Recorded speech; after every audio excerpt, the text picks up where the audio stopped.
En las plantas, chicos, recuerden así como los animales que tienen características propias, las plantas también tienen características tanto propias como características que comparten con otros organismos. En el caso del reino Plantae, nos mencionan, los organismos pueden ser unicelulares o multicelulares. ¿Quiénes son las plantas unicelulares? Las algas, por ejemplo las diatomeas, ¿no? Las crisofitas. Ellos son organismos unicelulares. Y multicelulares, obviamente, todos los demás, ¿no?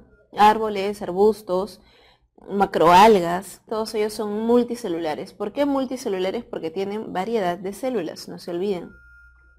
Son eucariotas, obviamente, sus células tienen núcleo y son fotosintetizadoras, ¿no? Una característica casi exclusiva del reino Plantae. Porque hacer fotosíntesis, recuerden que también es característica de algunos protozoarios. Con pared celular de celulosa, hemicelulosa y pectina, obviamente, y cloroplastos, ¿no? Que son las organelas fotosintetizadoras. La reproducción en el caso de las plantas puede ser reproducción asexual por esporas, ¿no? Vegetativa, y sexual por gametos, ¿no? A través de las flores, lo que ya habíamos visto en la semana de reproducción. Y esta sí es una característica propia única para las plantas, con alternancia de generaciones. La alternancia de generaciones nos va a permitir observar organismos de una generación haploide a una generación diploide y de una diploide a una haploide. Algo muy importante que yo les había mencionado en la semana de reproducción es que la forma de obtener un organismo diploide es por la fecundación de dos haploides, es decir, gametos, ¿verdad? En la reproducción, en la parte sexual es donde se obtiene esto. Y en la parte asexual, obviamente, se obtiene el otro. Sexual y asexual. Muy bien, chicos. Ahora, la clasificación, la parte taxonómica, que entre comillas, digamos, podría ser un poquito complicado por aquí. La clasificación de las plantas, estas se van a clasificar en plantas sin semillas, llamadas desde épocas muy antiguas criptógamas, ¿no? Gama viene de gameto, cripto oculto, gameto oculto, sin semilla. Y también se pueden clasificar en aquellas que son fanerógamas, que son con semilla, ¿verdad? Semilla verdadera. Ahora, chicos, la clasificación de las criptógamas, vamos a encontrar aquí algas, musgos y helechos. En el caso de las algas vamos a encontrar 4 divisiones diferentes, ¿sí? Por aquí faltan 2 más. Los musgos, que es la división briofita, los helechos, que es la división pteridofita. ¿Por qué se le llama división? Chicos, recuerden que aquí en Reino Plantae no se llama filum, se llama división. Todo lo demás es lo mismo, ¿eh? De especie, género, familia, orden, clase, división, reino, ¿no? Dominio, si lo quieren considerar también. Aquí en vez de filum es división, es la única diferencia. Y en el caso de las fanerógamas vamos a encontrar solo 2 divisiones, la gimnosperma y la división angiosperma. Y la angiosperma se divide en 2 clases, ¿no? La mono y la dicotiledonia. Así que solamente vamos a ver 5 grupos, 5 divisiones, nada más. En la primera división que nosotros tenemos aquí, chicos, es la división clorofita. Quiere decir, ellas son las algas verdes.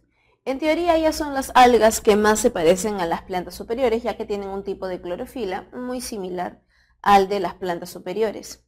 En este caso vemos el ciclo de vida de la ulva, conocido también como la lechuga de agua. En el caso de las clorofitas, chicos, recuerden que ellas también pueden ser de otra estructura, pueden ser filamentosas o como en este caso de la ulva, ¿no? Que son laminares. Vemos aquí a la ulva los gametofitos maduros. Los gametofitos maduros, de los cuales cada uno de ellos, recuerden, gametofito es porque produce gametos. Cada gametofito me produce gametos. ¿Por qué va a producir gametos? Porque va a haber fecundación. Nunca se olviden de eso. Siempre que ustedes vean gametos por separado, siempre que hayan gametos, va a haber proceso de fecundación. Y siempre donde hay gametos, es el tipo de reproducción sexual. Los gametos se fecundan, me forman el cigoto, me forman la estructura y me forman al esporofito maduro. El esporofito maduro, que obviamente es diploide porque es producto de la fecundación, el esporofito maduro, el esporofito diploide, por meiosis me va a generar ahora meioesporas, o simplemente también les llaman esporas. Cuando ustedes les pregunten por la fase de la producción de esporas, esta es la fase asexual. ¿Por qué? Porque una meiospora me forma directamente un gametofito. No se olviden de esto, ¿eh? La meiospora me forma un gametofito directamente. Por eso esta es la parte asexual. Ahora, los gametofitos maduros me producen gametos, ¿no? Gametofito produce gameto. Esporofito produce esporas. Esa es la secuencia que ustedes deben de tener en su cabecita. En la segunda división de las algas, recuerden que son 4, solo de las algas son en total 4. La división crisofita, que son las diatomeas, conocidas también como las algas pardo-doradas. Chicos, las algas pardo-doradas, ellas son muy particulares. Como ustedes pueden visualizar, tienen un tamaño bastante pequeño, pero a pesar de su tamaño tan pequeño, ellas son, miren, muy ornamentadas. Tienen unas estructuras realmente hermosas, y es que recuerden que esta estructura es una conchilla de sílice. Son como 2 tapitas, en este caso se puede visualizar, ¿no? Ven por aquí, esta es como una tapita superior y tiene una tapita inferior. Si la viéramos de costado se vería más o menos así. Oye, ¿y dónde está la célula viva? Aquí adentro se encuentra la célula viva. Está adentro. Algunos incluso tienen flagelos hacia afuera. Bueno, esto no parece mucho una planta, ¿verdad, chicos? No parece mucho una planta. Pero, de todas maneras, San Marcos todavía sigue considerando a las crisofitas o diatomeas como algas unicelulares. Realizan fotosíntesis y ellas son las responsables, por ejemplo, de algunas mareas rojas. Y no sé si es que alguna vez han visto una película o han visto en algún documental que en ciertas partes del Caribe, en ciertas islas, en una época del año el mar brilla de noche. Ustedes, si visualizan el mar, no es solamente el resplandor de la luna, sino es que el mar tiene un brillo propio, pero no es que el mar brille, sino que es la época reproductiva de estos organismos, los cuales tienen luminiscencia. Y como son tan pequeñitos, pareciera o no, da la imagen de que el mar está brillando. Sí, estas son características propias de las crisofitas. Nos faltan 2 grupos más de algas, ¿sí? Solamente algas. Recuerden que solamente las algas son 4. Son 4 divisiones. Ya hemos visto a las clorofitas, a las briofitas. Ahora vamos a ver a la división rodofita. En la división rodofita encontramos obviamente las algas rojas, ¿verdad? Las algas rojas, chicos, tienen el pigmento conocido como la ficoeritrina. La ficoeritrina es el colorante natural, ¿sí? El pigmento natural que le brinda una coloración rojiza. Ejemplo de un alga roja sumamente conocido es Chondracanthus chamisoi. ¿Qué es Chondracanthus chamisoi, chicos? Todos lo conocemos, todos lo hemos comido alguna vez, y es el popular yuyo. Oigan, pero el yuyo lo vemos verde en nuestro plato, ¿sí o no? Claro, porque ya está muerto. El yuyo, si lo viéramos en el mar, en su ambiente natural, el yuyo es rojo, un rojizo, como un conchevino, un rojo bastante oscuro. Cuando extraen al yuyo del mar, cuando lo sacan, obviamente el yuyo va poco a poco muriendo y su color vira, obviamente la ficoeritrina se va oxidando y luego se torna de un color verdoso. ¿Cuándo está totalmente verde? Cuando está totalmente muerto. Y cuando está medio rojo, medio marrón, es cuando todavía está medio vivo. Esa es la gran diferencia. Tengan eso en cuenta. Y por último, chicos, vamos a ver a la división feofita. En la división feofita nosotros encontramos a las algas pardas. Ojo, no son las algas pardo doradas, son las algas pardas. Las algas pardas, chicos, tienen dos pigmentos. Tienen carotenos y poseen ficosantinas. Tienen esos dos pigmentos, los cuales le permiten tener una coloración, un marrón un poco claro. No sé si alguna vez han estado en una playa en donde, bueno, primero el mar tiene que estar limpio o medio limpio, ¿sí? Para que encontremos estas algas. Pero estas algas, chicos, cuando las encontramos en superficie marina es simplemente de casualidad. Las feofitas tienen una característica muy particular. Ellas miden aproximadamente 100 metros de largo. Ellas forman los bosques marinos. Son algas muy, pero muy grandes. ¿Vieron la película de Harry Potter, El Cáliz de Fuego? Cuando tienen que hacer la competencia en la laguna donde hay sirenas y todo lo demás. Se ve que los competidores están nadando como que en un bosque, ya así todo filamentoso, ¿no? Como de hojitas largas, así igualito, chicos, igualito son las feofitas en el fondo del mar, de la misma manera. Y son bastante grandes, obviamente. Oye, ¿y por qué son tan grandes?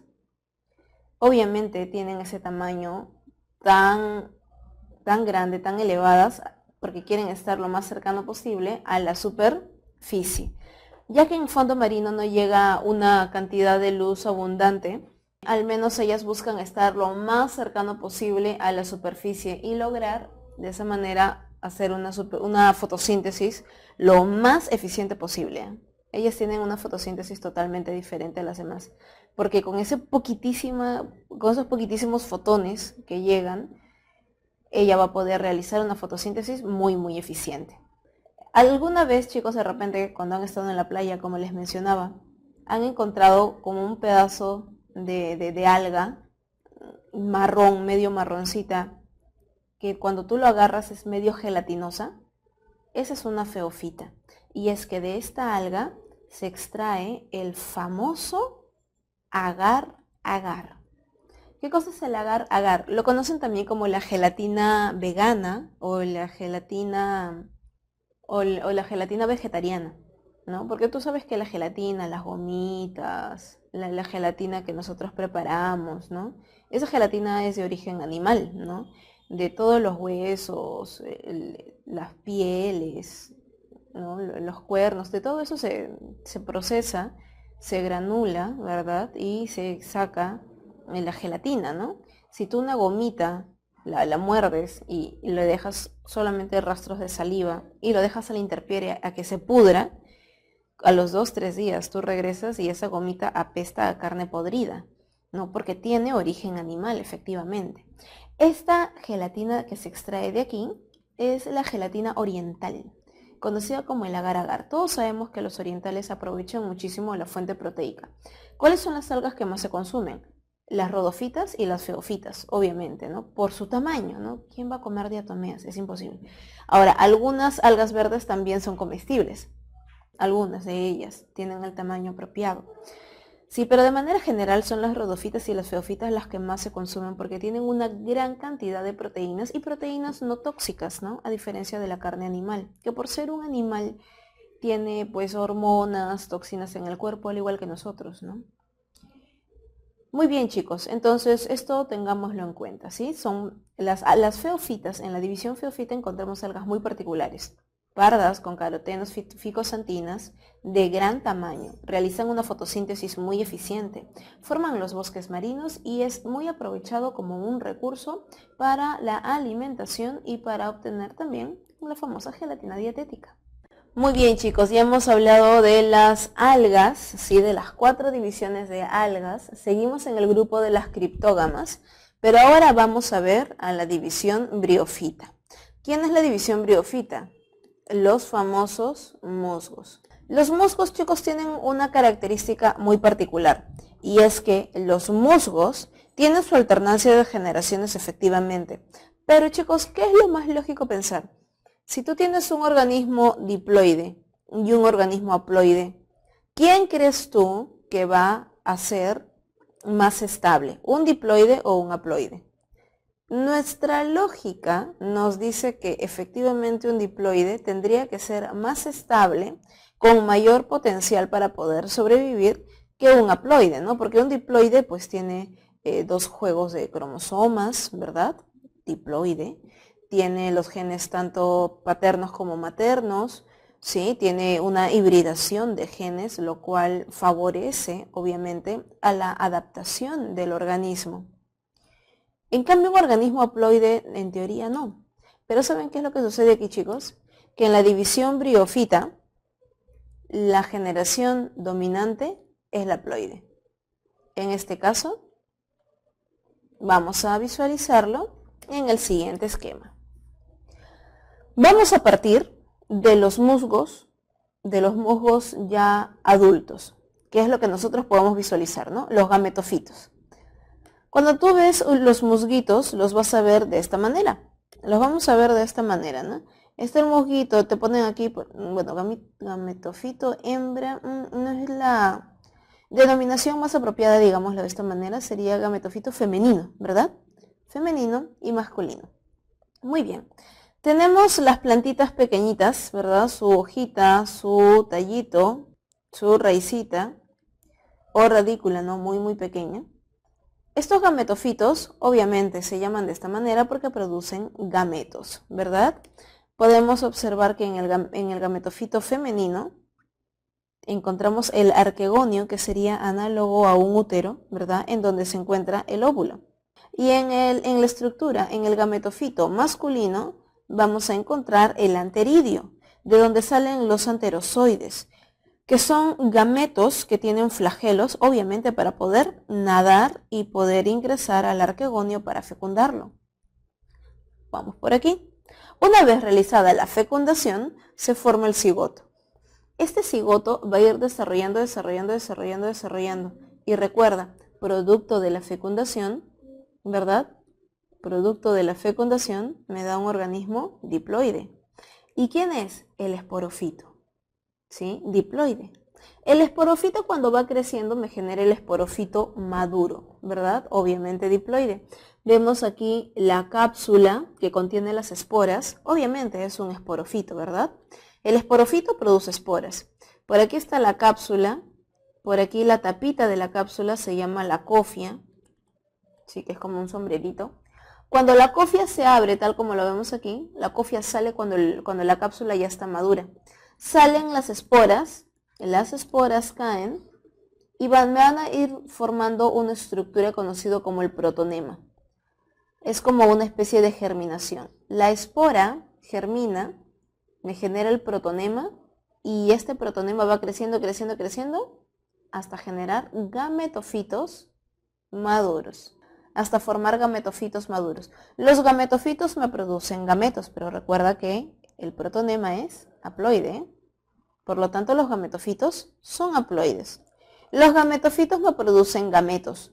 Los gametos obviamente se van a fecundar. De la fecundación de los gametos obtengo el esporofito. Va creciendo. Este esporofito madura, crece, ¿verdad? Y van a producirme las esporas. Las esporas germinan, las esporas obviamente son haploides, recuerden, se produce por meiosis. Las esporas haploides caen, germinan, me producen el protonema desarrolla, madura, me produce gametofitos que producen gametos. Los gametos obviamente se fecundan y me producen el esporofito. Y ahora, si el gametofito es haploide y el esporofito es diploide, ¿quién es la fase perenne? ¿Quién es la fase dominante? ¿A quién nosotros siempre vemos en la zona de los jardines que están muy húmedos, siempre cerca de los caños, ¿verdad? A veces encima de los techos, crecen ahí los musgos y vemos plantas muy pequeñitas. ¿Qué es lo que vemos? ¿Al esporofito o al gametofito? Obviamente vemos al gametofito, ¿verdad? Oye, ¿y por qué? ¿Qué es lo que sucede aquí? Lo que sucede, señores, es que una vez que el esporofito esporula, una vez que realiza este proceso, todo el esporofito se seca y se cae. ¿Y quién me queda? El gametofito. Y luego, en la siguiente fase ya reproductiva, en su siguiente ciclo reproductivo, va a producir nuevamente gametos, nuevamente se fecundan, nuevamente me forman otro esporofito. Y así, ese es su ciclo. Por eso es que en este caso, el esporofito, que es diploide,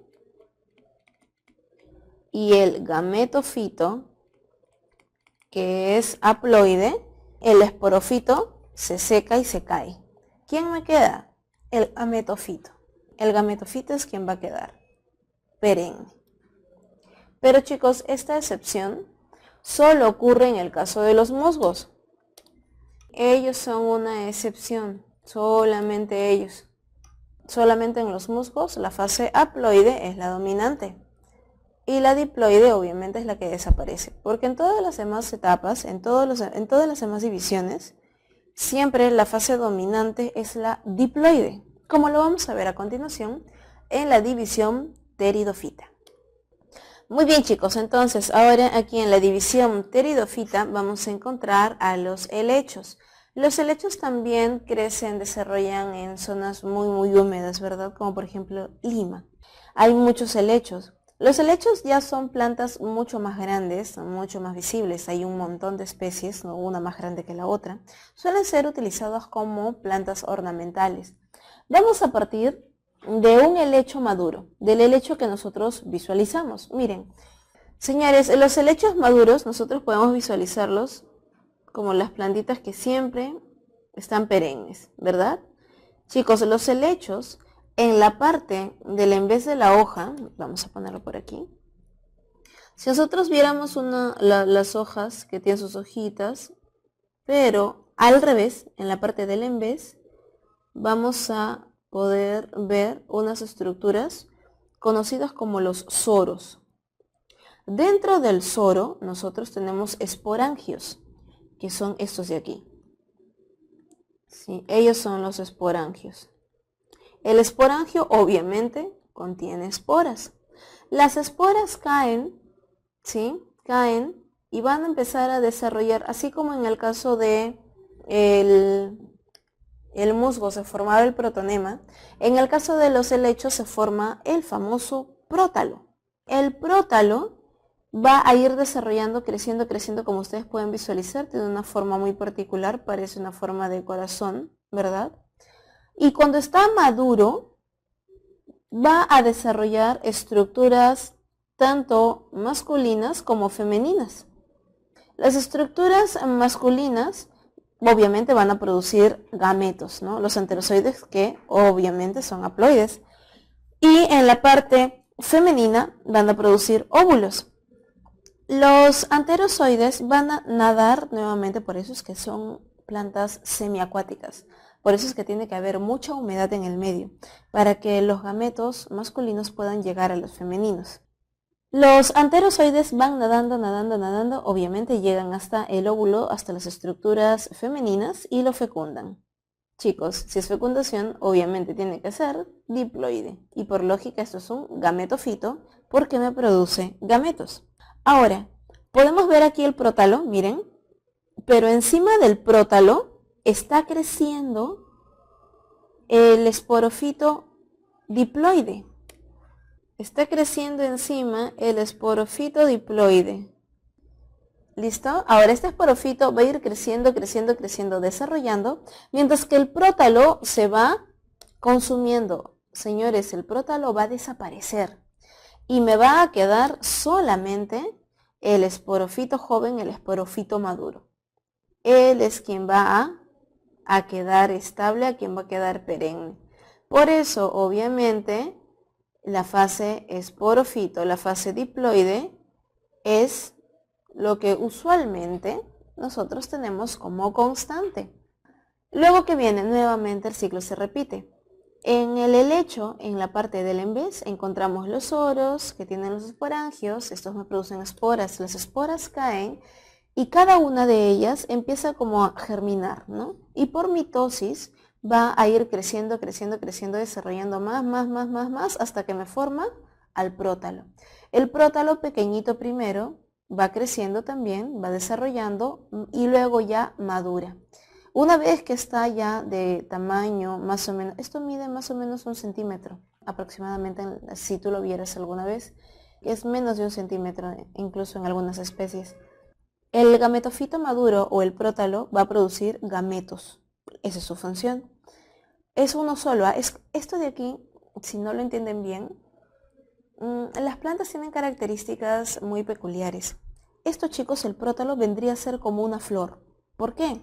Porque si se están dando cuenta, esta estructura es hermafrodita. Igual que una flor, pues, ¿no? Porque la flor tiene la parte central, la parte femenina, ¿no? Y tiene las anteras, tiene los granos de polen. Así que la flor es hermafrodita. En este caso, el gametofito de las pteridofitas de los helechos también es hermafrodita. Porque en uno solo se van a generar estructuras tanto femeninas como masculinas. Puede ocurrir autofecundación, como también puede ocurrir fecundación cruzada con otros gametofitos, si es que están ahí en el medio.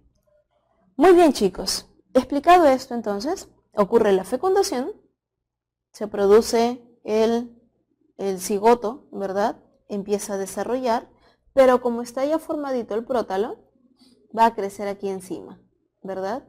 Encima va a ir desarrollando el helecho, tal como lo vemos aquí. Conforme va creciendo el helecho, el esporofito, ¿no? Esporofito porque produce esporas, obviamente. Conforme va creciendo el esporofito, el prótalo va a ir desapareciendo, va reduciendo su tamaño hasta que el esporofito se hace adulto. Y aquí por último, chicos, aquí ya no hay prótalo, aquí ya desapareció por completo, porque la fase haploide va desapareciendo, mientras que la diploide se queda perenne. Lo mismo ocurre, por ejemplo, en un árbol. Los árboles no producen flores todo el año, ¿o sí? No, ¿verdad? Son estacionales. Las flores son los gametofitos porque obviamente producen gametos, ¿sí? Y estas desaparecen. En ciertas épocas del año nuevamente surgen y luego desaparecen. Pero ¿qué siempre nosotros vemos durante todo el año?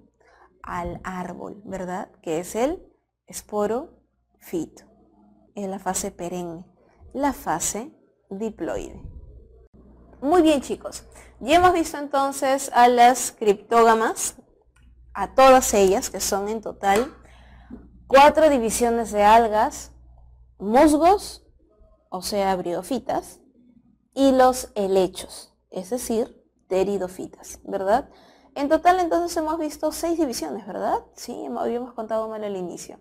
Estamos viendo 6 divisiones solamente de las criptógamas, solo de criptógamas. Ahora vamos a ver a las fanerógamas, que son solamente 2. ¿Quiénes son las fanerógamas? ¿Recuerdan que se los había mencionado al inicio?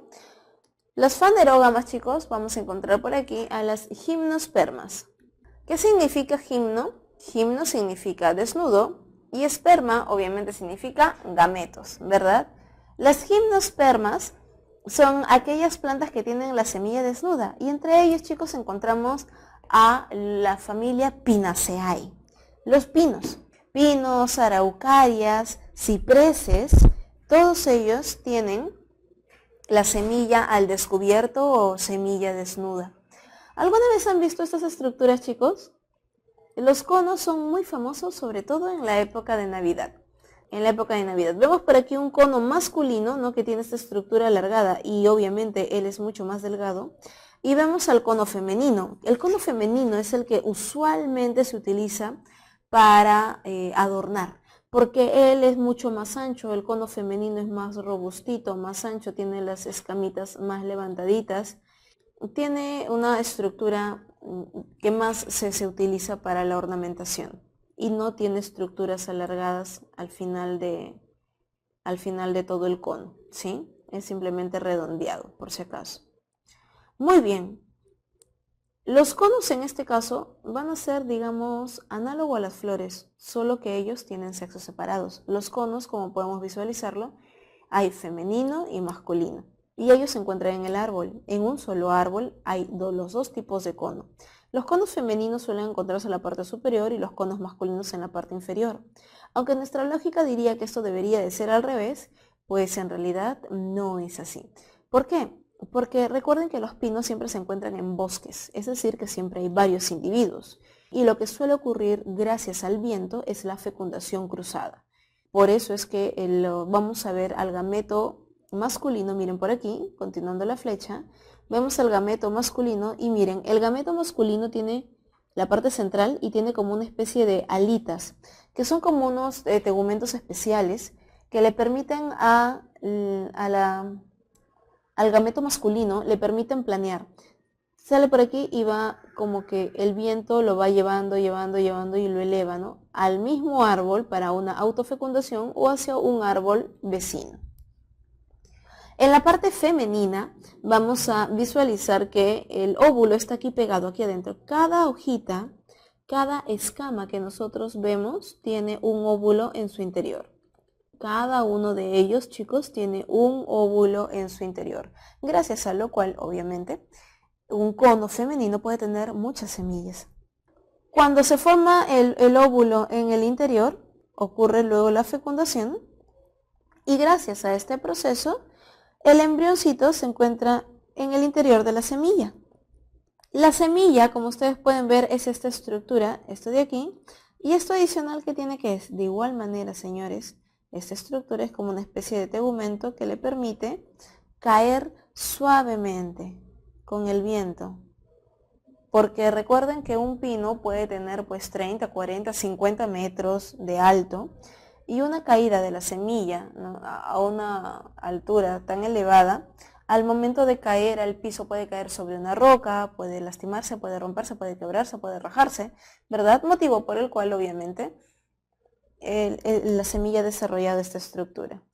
Ahora, la semilla una vez que cae, a veces con el viento también es transportada varios kilómetros más allá. Esa también es una estrategia para la expansión de la especie.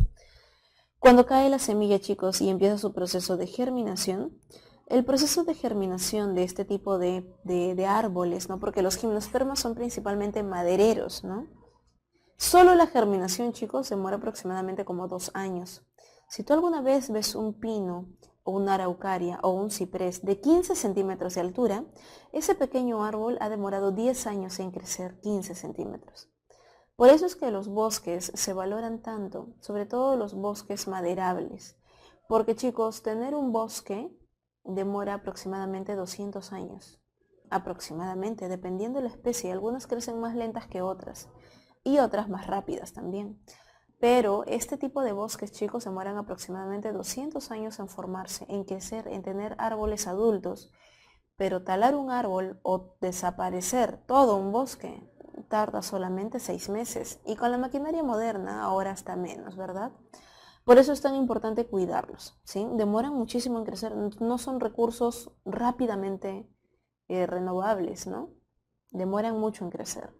Muy bien, chicos, entonces, nuestra lógica que nos dice, ¿dónde está la fase de los gametofitos? Obviamente, los que producen gametos, ¿verdad? Ellos son los gametofitos. Y obviamente la fase perenne es el esporofito diploide. Los gametofitos, no se olviden, ellos son haploides. Gametofito, haploide, esporofito, diploide. Esto siempre se cumple, ¿eh? El esporofito siempre es diploide. El gametofito siempre es haploide. Muy bien, chicos, ahora vamos a ver el ciclo de vida de una angiosperma. Las angiospermas se caracterizan porque ahora tienen ellas la semilla oculta. La semilla se encuentra en el interior de un fruto. Por aquí visualizamos el esporofito maduro. Ya debes de tener bien en claro que cuando ves un árbol, ese árbol es la fase esporofito, es la fase diploide, es la más estable. Por eso es el árbol perenne. Como te había mencionado, los árboles desarrollan flores en ciertas estaciones del año. Y como tú ya lo sabes, las flores son las estructuras hermafroditas, ¿verdad? Ellas producen gametos, es decir que es el gametofito.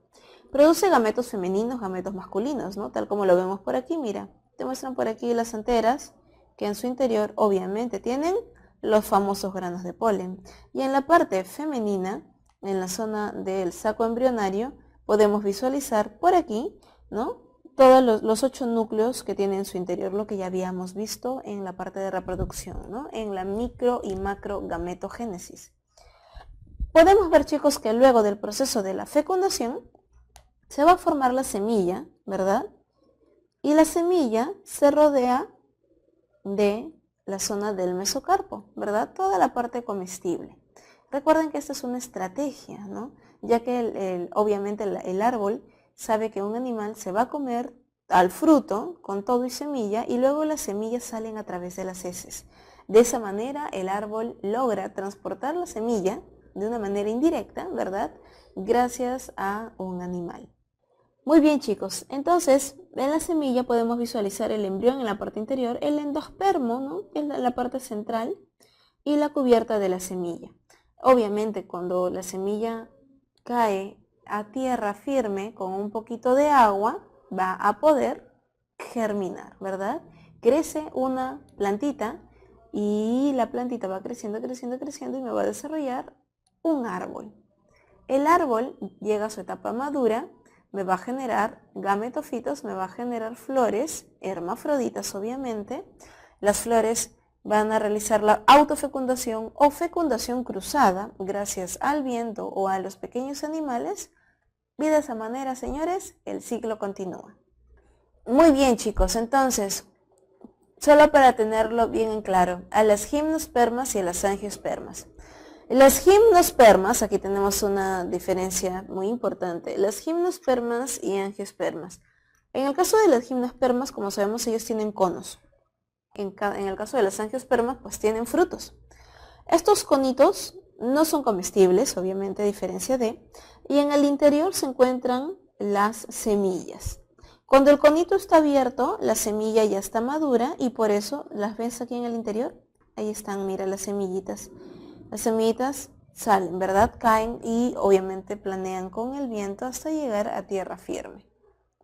En el caso de las angiospermas, vemos que las semillas están dentro de un fruto. Miren, semillas en el interior del fruto, los cuales usualmente es una estrategia, como te había mencionado, en la planta, para que un animal transporte la semilla, ¿sí? En su interior, obviamente. Recuerden que las semillas tienen tejidos en la superficie que evitan ser digeridas, ¿no? Motivo por el cual, obviamente, esta estrategia les ha funcionado tan bien desde siempre. Y chicos, en la clasificación de las angiospermas pueden ser de dos tipos. Las angiospermas pueden ser dicotiledóneas o monocotiledóneas, que son clases por si acaso. A nivel taxonómico es la clase dicotiledónea y la clase monocotiledónea. En la dicotiledonia se caracteriza porque obviamente tiene dos cotiledones. ¿Y qué son los cotiledones? El cotiledón, señores, es conocido como la hoja embrionaria. El cotiledón es la hoja que contiene el alimento. Ejemplo de dicotiledonia: los frijoles, los garbanzos, los payares, la lenteja. Si alguna vez tú te has tomado el trabajo de visualizar lo que estás comiendo, te habrás percatado que todos estos que te he mencionado, la semilla tiene como dos tapitas, ¿verdad? El frijol, por ejemplo, que lo vemos aquí, pero está abiertito. El frijolito lo vemos así, más o menos, ¿verdad? Pero tiene dos cotiledones. Y esta puntita de aquí, esto es el embrión, ¿verdad? Encima tiene una cubierta. Cuando tú pelas el frijolito, le quitas esa cubierta, en el interior vas a encontrar los dos cotiledones. Lo abres y se visualizaría de esta manera, ¿sí? Tiene las nervaduras ramificadas, es una hoja típica, como siempre nosotros la dibujamos, ¿verdad? Tiene haces vasculares dispuestos de manera radial, ¿sí? De manera radial, bien ordenado. Las flores pueden ser tetrámeras o pentámeras, no necesariamente de 5, pueden ser también tetrámeras, ¿sí? Tener 5 pétalos. Los granos de polen tienen 3 poros o hendiduras. Esta es una característica microscópica. Característica microscópica. Esto es muy importante diferenciarlo, chicos, porque en los exámenes a veces te pueden preguntar por las características macroscópicas o características microscópicas. Características macroscópicas es lo que tú puedes visualizar a simple vista. Si tiene dos cotiledones, si tiene nervaduras ramificadas, si tiene 4 o 5 pétalos, ¿verdad? Los haces vasculares lo podrías visualizar, pero cortando a la planta, ¿no? Y bueno, en el caso de los granos de polen, aquí sí necesitas un microscopio para poder visualizarla. En las monocotiledonias encontramos plantas con un solo cotiledón, tienen nervaduras paralelas en sus hojas, es una hoja como por ejemplo la del choclo. ¿Has visto las hojas del choclo? ¿No? El choclo es una planta monocotiledónea, tiene sus nervaduras así paralelas, ¿verdad? En el caso de las monocotiledóneas, los haces vasculares del xilema y floema se encuentran dispersos, ¿no? Todo desordenado, a diferencia de la dicotiledónea que lo tiene todo ordenadito de manera radial. Las monocotiledóneas, chicos, normalmente tienen sus pétalos en múltiplo de 3, ¿no? Como en este caso, un múltiplo de 3. ¿Qué estamos visualizando aquí? Una famosa orquídea, ¿verdad? Y el grano de polen pues tiene un solo porito, a diferencia de la dicotiledónea que tiene 3 poros, ¿verdad? Recuerden que el grano de polen es una característica microscópica. Muy bien, chicos, ya hemos visto toda la parte de la clasificación de las plantas. Ahora vamos a pasar a la descripción de algunas de ellas, ya que el uso que nosotros les damos a las plantas, los usos son muy variados, ¿verdad? Las plantas pueden ser plantas alimenticias, ¿verdad? Las cuales obviamente permiten al hombre cultivarlas y explotarlas para el proceso de alimentación, si ellos son las plantas alimenticias. Estas obviamente es porque almacenan glúcidos, proteínas, lípidos, ¿sí? En organelas especiales, ¿recuerdan? Los amiloplastos, proteinoplastos, ¿sí? Elaioplastos, contienen vitaminas, contienen minerales. Aproximadamente el 95% de ellas son angiospermas. Y los alimentos que nos brindan son variados, ¿verdad? Existen diferentes criterios para su clasificación, pero uno de ellos es de acuerdo a su consumo. Por ejemplo, cereales o gramíneas tenemos al trigo, el maíz, el arroz, la avena, la cebada, ¿verdad? Que por cierto, ¿no? El arroz no es nativo de Sudamérica, ¿sí? Es oriental, es una planta introducida. Las leguminosas o legumbres, ¿no? Tenemos el frijol, el chícharo, tamarindo, el haba, el garbanzo, la alubia. Todos ellos son las leguminosas o legumbres. Las frutas que pueden ser cítricas, azucaradas o pueden ser oleaginosas. Las hortalizas o verduras como la espinaca, lechuga, brócoli, cebolla, calabaza. Y aquellas que se utilizan para dar sabores especiales a nuestro alimento, como por ejemplo el ají, la pimienta, canela, ajo, ¿verdad? Todos ellos. Las plantas, recuerden chicos, que no solamente tienen la bondad de almacenar nutrientes para poder alimentarnos, ¿no? Un recurso que nosotros utilizamos muy bien. Las plantas también son productora de sustancias las cuales curan las enfermedades de los animales de manera general. Recuerden chicos que el proceso de evolución del reino animalia, incluido el hombre en él, ¿verdad? El reino animalia, el reino plantae, el reino monera, el reino protista, el reino fungi, todos hemos ido evolucionando en un mismo planeta. Todos hemos ido evolucionando a la vez. ¿Y esto qué ha permitido? A que nos ayudemos entre nosotros. De esta manera, chicos, es que las plantas, de manera natural, producen sustancias beneficiosas para los animales y que curan enfermedades. La planta medicinal te mencionan que es un recurso vegetal, cuya parte o extractos se emplean como droga medicinal en el tratamiento de alguna afección. Se puede suministrar de diferentes formas, ¿no? En cápsulas, comprimidos, cremas de cocción, infusiones, jarabe, tintura, ungüento, de diferentes maneras. El uso de remedios de origen vegetal, chicos, se remonta a la época prehistórica, realmente es muy antiguo. Y fue una de las formas más extendidas de la medicina hasta el día de hoy en Europa. En prácticamente todas las culturas conocidas, muchas veces ligado a creencias sobrenaturales propias de cada una, ¿no? En la cultura maya, en la cultura azteca, en la cultura incaica. La industria farmacéutica actual se ha basado en los conocimientos científicos modernos para síntesis y elaboración de algunas moléculas farmacológicas análogas a las presentes en ciertas especies vegetales. Muchas sustancias derivadas forman parte de principios activos de medicamentos modernos, como por ejemplo la aspirina, que contiene en realidad es el ácido salicílico de la corteza del Sauce salix. Señores, como les han mencionado en el texto, el uso de las plantas medicinales viene de la prehistoria. Es más, el origen de la industria farmacéutica está basado en el uso de las plantas medicinales. Conforme la ciencia iba avanzando, por ejemplo, iban analizando, ¿no? Esta planta se sabe que cura tal cosa. ¿Por qué? La analizaban, extraían los principios activos. ¿A qué se le llama principio activo? Principio activo es la sustancia que permite curar una enfermedad. ¿Sí? Son moléculas especiales que produce la planta que curan enfermedades. Descubrían los principios activos y ya la industria farmacéutica de manera ya sintética lo producía o los comprimía, ¿no? Y por eso es que surge esta nueva industria, ¿no? Esta industria que en Latinoamérica tiene mucha fuerza, porque en Latinoamérica los fármacos se venden, ¿no? En países desarrollados la medicina es gratis en realidad, ¿no? Aquí en el Perú, chicos, la industria farmacéutica es muy desarrollada, ¿verdad? Pero recuerden algo, no todas las personas tienen el conocimiento suficiente para curarse de una manera natural, lo cual obviamente va a ser más saludable. Usualmente las plantas tienen un proceso lento de curar a alguna persona con alguna enfermedad. ¿Y por qué lo hacen lento? Porque tú tomas una pastilla y al día siguiente te sientes mejor. Recuerda algo, en la industria farmacéutica tiene un contrapeso, que si bien es cierto, un fármaco te cura de una cosa, pero te puede dañar otra.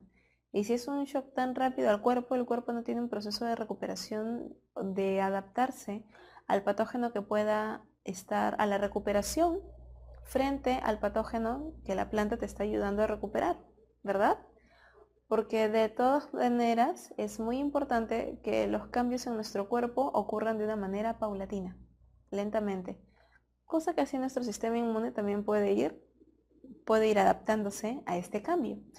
Señores, recordemos que la industria farmacéutica también tiene muy buenos productos, como por ejemplo aquellos que son suplementos, ¿no? Suplementos vitamínicos, el hierro que puede una persona con anemia inyectarse o consumirlo, ¿verdad? Y de manera natural nosotros también debemos de tener conocimiento de cuáles son las enfermedades, ¿sí? O los males que se curan rápidamente con medicina natural. Por ejemplo, en la imagen nosotros estamos visualizando diferentes plantas, ¿verdad? Todos ellos en realidad son muy conocidos. El romero, el polio, el toronjil, la ruda, el orégano, ¿verdad? Todos ellos tienen sus propias características beneficiosas para el hombre. Y para los animales en general, porque muchos animales silvestres cuando encuentran estas plantitas creciendo de manera silvestre, las consumen. Es como cuando, si tú tienes un perrito o un gatito en casa y este tiene problemas digestivos, ¿qué es lo que hace? Va a comer pasto, ¿verdad? Porque tiene propiedades que le ayudan a limpiar el sistema digestivo. Eso los animales lo saben por instinto. De igual manera es en un ambiente silvestre, en un bosque, en donde crece romero. Por ejemplo, el romero ayuda al humano, ¿no? Al humano ayuda a nivel de la digestión, ayuda al corazón. El toronjil de igual manera ayuda a regular presión. La ruda ayuda a problemas digestivos. El orégano ayuda a los cólicos, exceso de contracciones, similar a un naproxeno sódico o a un apronax, ¿verdad? Por eso una dama que tenga cólicos menstruales, consume infusiones de orégano. Listo, a ver, lo ponemos a un costadito y debemos de recordar también que tenemos otro grupo de plantas, por ejemplo, aquellas plantitas que son las relajantes. ¿De quiénes estamos hablando? Estamos hablando de la valeriana, estamos hablando de la manzanilla, estamos mencionando al toronjil, también es un relajante. La col también, la parte central de la col, el corazón de la col es relajante, ¿sí? Un relajante natural, no lo olvidemos. Encontramos también aquellas plantitas que nos van a ayudar a cicatrizar. ¿Quiénes son las plantas cicatrizantes? Tenemos a la sábila, tenemos a la sangre de grado o la sangre de drago, cualquiera de los dos es correcto. La sábila, ojo, es un cicatrizante muy potente realmente, que incluso puede curar las úlceras, las heridas internas en el tracto digestivo. La sangre de grado, a diferencia, se recomienda más que todo para la regeneración de la piel, cuando tengamos heridas externas. Cuando hay heridas internas o cuando hay gastritis, se consume sábila en ayunas, ya que el mucílago que tiene en el interior de esta planta se adhiere a las paredes internas del estómago y permite la regeneración y cicatrización de la mucosa desgastada por la gastritis, ¿no? Incluso puede llegar a curar hasta las úlceras. Lo bueno de la sábila es que esto se consume a diario entre unos 3 a 6 meses, dependiendo del grado de daño que tenga. Y poco a poco se va regenerando. Son las famosas plantas cicatrizantes. Encontramos también aquellas que son hipotensoras e hipertensoras. Las hipotensoras tenemos aquí el maíz morado y las hipertensoras, por ejemplo, tenemos el perejil. Aquellas que son litolíticas también.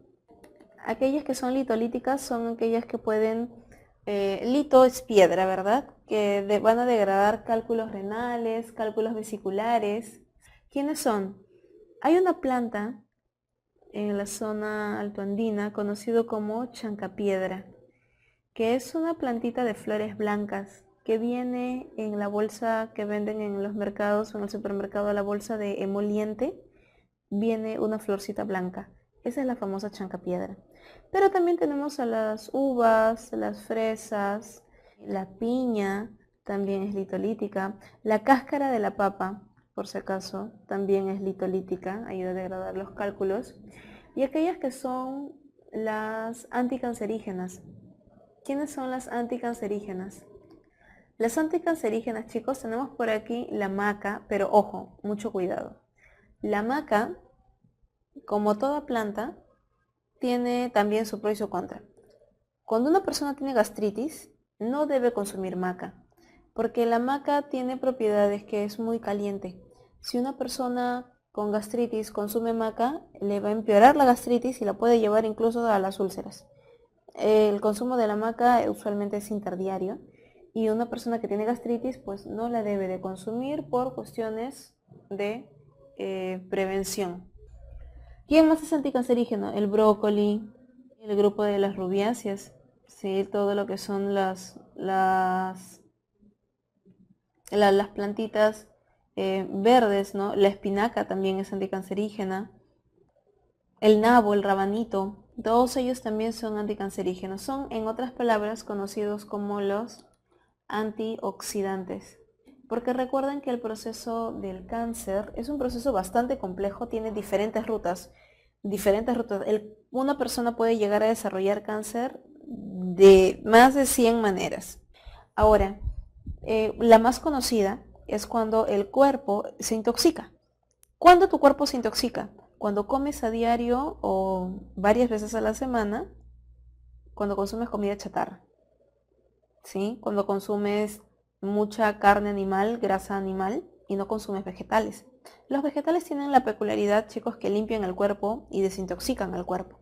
Por eso es necesario su consumo constante.